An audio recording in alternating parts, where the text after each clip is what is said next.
Hi guys, welcome back to my YouTube channel. So today's video is going to be a little different. I'm going to be sharing my story of what it's like to live as an immigrant in America today. I'll be sharing my transitioning period of what it was like living in America in the first couple of months, observations I've made over the years, and a few of my unpopular opinion on these topics. So without further ado, let's get right into the video.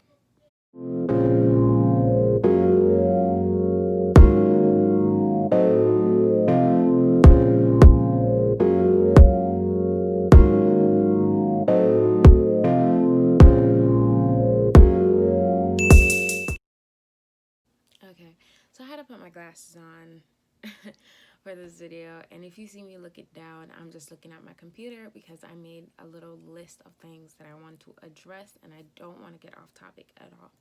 So my initial experience. So I want to start with like while I was at the airport and my initial experience of just interacting with people and stuff like that. So my initial thought when I came off the plane was like, where are all the white people? Because I thought that there was gonna be more white people here, and I feel like it has a lot to do with the area that I live in, that I currently live in. There's not that many white people around, but I was mentally preparing myself for all the white people that I was gonna interact with. So that was my initial fresh off the boat experience. Um, while going to school, because I came and I transferred in my junior year, I said school is not that hard. Like, while you go to classes, and Americans know this, that school is not that hard. You can get by with not understanding a topic. All you need is effort and the right teacher to say, I see your potential, I will boost your grade. That is it. Unless you're taking AP classes, which requires a lot of effort, which I eventually did. Another initial thought for me was that it's like television. Don't let Americans tell you otherwise. It's like television. I remember my first day walking into the counselor's office, and I was thinking, okay, that was a thought. Like, I felt so overwhelmed because I came in. There was this guy in like a football like jersey, and he was all big and macho, and then the bell rang and everybody was just walking walking to class and speed off to class, and it was like, okay. And then I made that observation, like, you can literally see the different groups, different friend groups, the kind of personality everybody would have and stuff like that. Working while you are in going to school is also a blessing. That is something that I couldn't have done in my country. So I'm from Jamaica, and you don't really work while go to school because the workload is so hard that you have to focus on school. There's no like after school job or something like that. You usually get like seasonal jobs, like you work in the summer or the winter and stuff and those jobs are even hard to get. In America, you can get a simple like restaurant job just like that, or you can get a good job that's pertaining to something that you're interested in just by networking and interning, you know. So I think that's such a blessing, and that's such a plus that you guys have that here. The next thing I have out here on my list is that there are so many opportunities, so many scholarship opportunities, so many interning opportunities, as I said before. Like, there's so many ways for you to dip your toe in the water, like get your feet wet in whatever area that you want to go in, whether that's business or law or medicine or public speaking. There's so many things that you can do to get your name out there and to just start building that portfolio one step at a time. And an observation that I've made is that Americans usually don't take advantage of that. Not at all. Like, if you live here, you live in a wealth of privilege that a lot of people in third world countries don't have. Like, people in third world countries don't have that privilege. And because we don't have that privilege, we take advantage of every resource that is given here that's at our fingertips. So if you live in America and you're currently like all these privileges and all these opportunities are in your face, make use of it. Reach, and sometimes you have to do a little digging. Like, you have to type in, you have to talk to people and share your story, and then they'll just be like, oh, I know a guy that can connect you to this field. I know somebody that can be your mentor or something like that. You have to do the so those are little initial experiences and observations that I've made about people the time I've been here. I've also observed the different groups that they are. I come from a country, I would say we are diverse people because of slavery and indentured workers and stuff like that. Jamaica is literally a melting pot of cultures. So you have Asians, you have Indians, you have some white people who live in America, in Jamaica, and of course black people.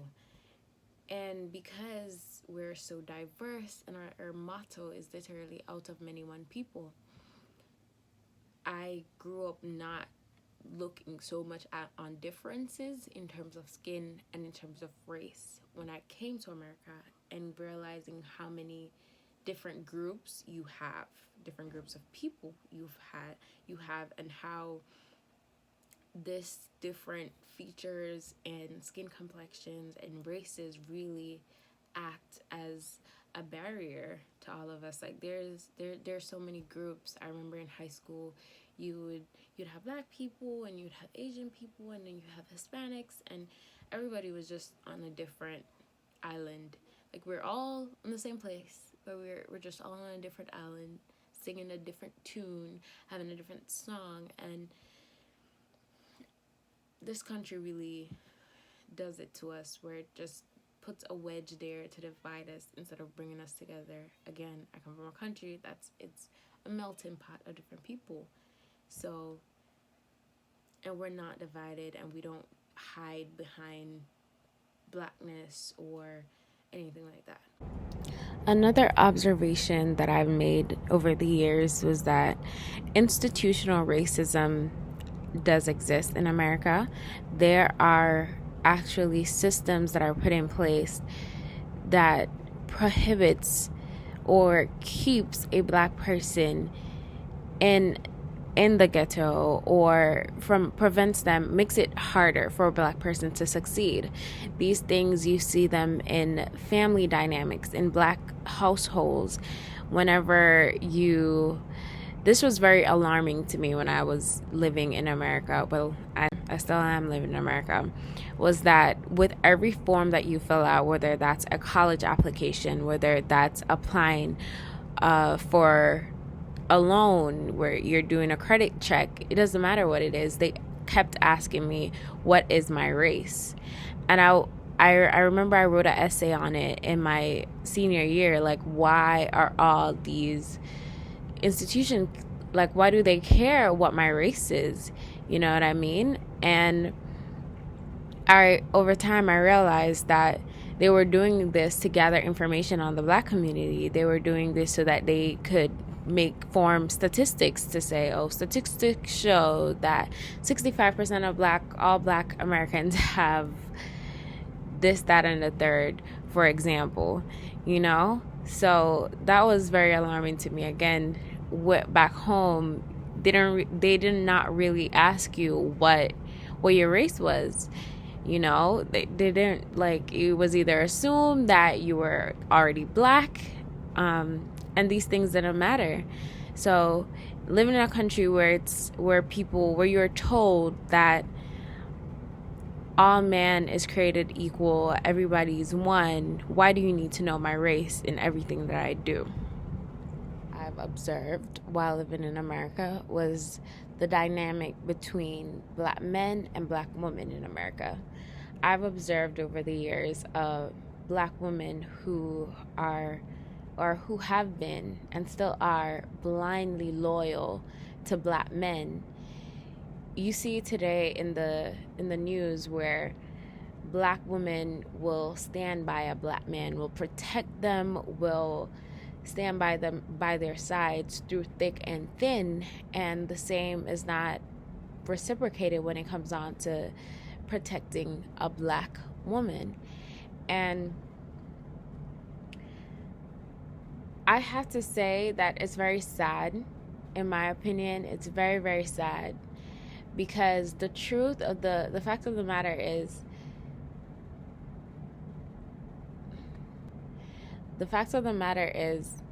it's not my responsibility to educate a black man on why it is that he should stand by my side, he should protect me.